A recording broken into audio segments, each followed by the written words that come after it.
جب رسول اللہ نے فرمایا کہ اب میرے جانے کا وقت قریب آ گیا، کان کے اندر کہا تھا، حضرت فاطمہ کے کان کے اندر فرمایا تھا میں جا رہا ہوں دنیا سے، رونا شروع کر دیا، باپ کے بغیر نہیں رہ سکتی تھی، رو رہی ہیں، تو ساتھ ہی فرمایا فاطمہ رو مت،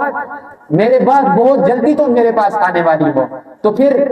سنبھل گئی۔ لیکن حضرت علی فرماتے ہیں وہ 6 مہینوں کے اندر کوئی دن ایسا نہیں رہا کہ حضرت فاطمہ نہ روئی اپنے باپ کو یاد کرتے ہوئے۔ لیکن جب جانے کا ٹائم ہوا نا تو حضرت علی کے پاس گئی، فرمایا علی، اے علی، میں جب مر جاؤں، میرے مرنے کے وقت جنازہ سب سے پہلے